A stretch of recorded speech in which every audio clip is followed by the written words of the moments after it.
Your leg is about to break, not in a car, not in a fall, in the hands of a man who owns you, who is twisting it slowly, watching your face, waiting for you to scream.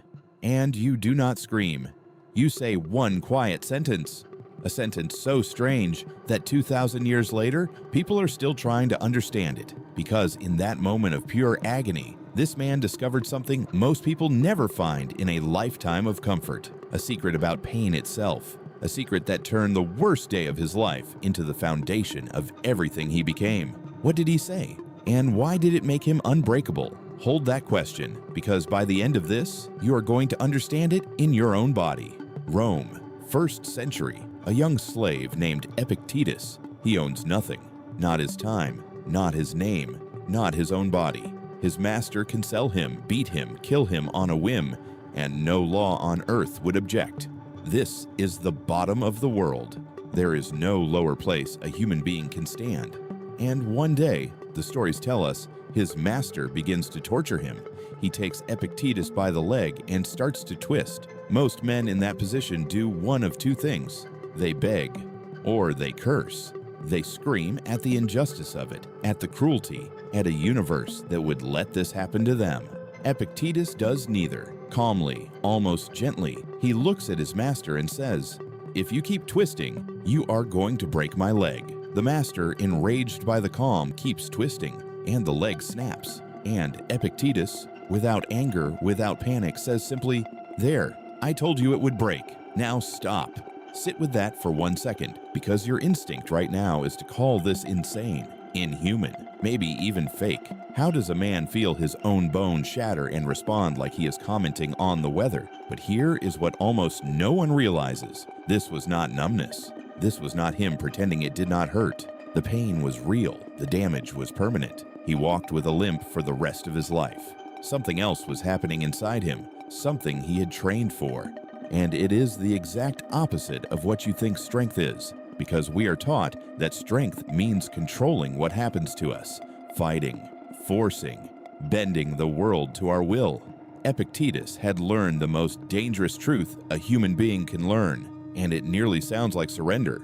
Here is what he understood. Lying there with a broken leg in the dirt, there are only two kinds of things in this entire universe: the things you control and the things you do not.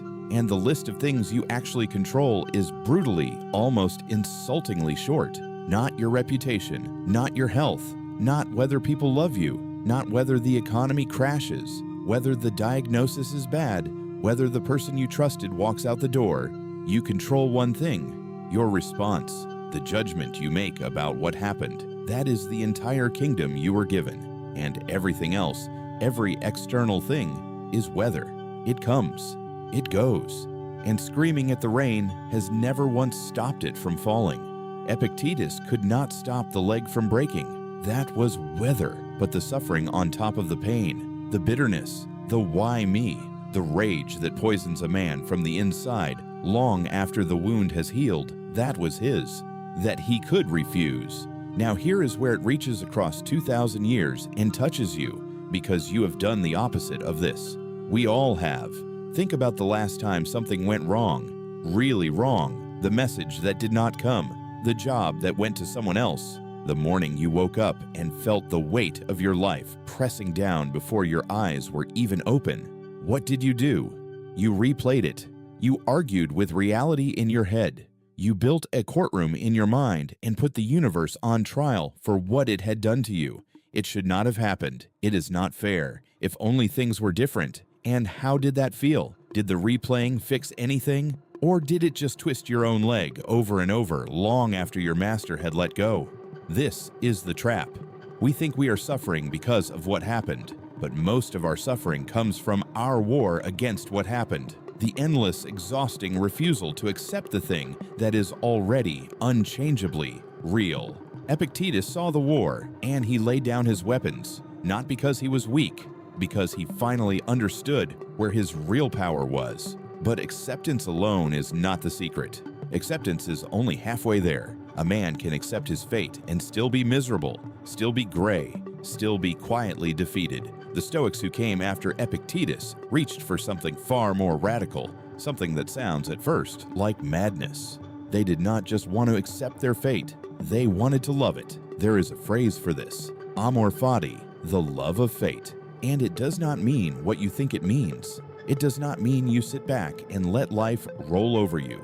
It does not mean you stop trying, stop building, stop wanting things to be better. It means something much harder and much more powerful. Marcus Aurelius, the most powerful man in the world, emperor of Rome, wrote about this in his private journal by candlelight. A man who buried most of his own children, a man who fought wars on freezing frontiers while a plague tore through his empire. This was not a man with an easy life. This was a man crushed under pressures you and I will never know. And what did he write to himself, alone in the dark?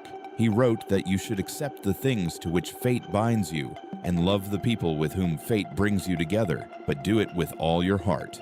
With all your heart, not gritted teeth, not grim endurance. Heart. Here is the shift. Amor Fati says, do not just tolerate what happens to you. Treat it as exactly what you needed. Treat every obstacle as if you had chosen it, as if you had asked for it, as if it were the precise raw material your character required to grow. And this is where it stops being ancient poetry and starts looking like something a scientist would recognize. Because modern psychology has a name for a piece of this. They call it post-traumatic growth. For decades, we only studied how hardship breaks people. Then researchers noticed something they could not explain. A large number of people who went through the worst experiences of their lives, loss, illness, disaster, did not just recover. They came out stronger, deeper, more alive than before. They reported richer relationships, a greater sense of purpose, a strength they never knew they had. What separated them from the people who stayed broken? It was not what happened to them. The events were just as terrible. It was the story they told about it afterward. The ones who grew were the ones who could eventually look at the wreckage and find meaning in it. Who could say, in effect, this became part of me, and I am more because of it. That is Amor Fati, measured in a laboratory. The Stoics simply got there 1800 years early, with nothing but a candle and an honest look at their own pain. And notice what they were really doing. They were not lying to themselves. They were not pretending the broken leg was good. They were taking something that had already happened, something they could not change, and choosing to mine it for everything it could give them. Strength, wisdom, proof that they could survive. So now, finally, back to that dirt floor in Rome. Back to the slave with the shattered leg and the impossible calm. Now you understand what he discovered. He could not control the master. He could not control the breaking, but he could decide what that broken leg would mean. He could let it make him bitter, or he could let it forge him. And the man who limped away from that day went on to become one of the most respected teachers in the history of the Western world. Free men, powerful men sat at the feet of the former slave to learn how to live. His broken leg did not destroy him. In a strange way, it built him. That was the secret. Not that pain does not hurt, but that pain, faced the right way, is fuel. And the right way is to stop asking, why is this happening to me? And start asking, what is this making me into? So here is what you do tonight. A real practice, not a feeling. Take the thing that is weighing on you right now. The setback, the fear, the thing you keep replaying. Write it down in one plain sentence. Just the facts, no story, no blame. Then underneath it, finish this sentence. This is happening, and here is what it could make me into. Force yourself to answer. Patience, courage, the strength to start over. Find the raw material hidden inside the thing you have been fighting. You will not believe it at first. That is fine. You are not trying to feel good. You are training a muscle. The same muscle Epictetus trained until, on the worst day of his life, it held. Because your fate is coming either way. The only question that has ever mattered is whether you meet it as a victim or as the one thing in this universe it cannot break. Here is the truth they did not want you to forget. You will never control what happens to you. You will always control who it turns you into. So the next time life twists your leg, do not waste your strength cursing the hand. Ask it what it came to teach you, and then with all your heart, get back up. If this reached something in you, stay close. There is far more of this waiting, and the next one goes even deeper. Subscribe and let us keep walking this road together.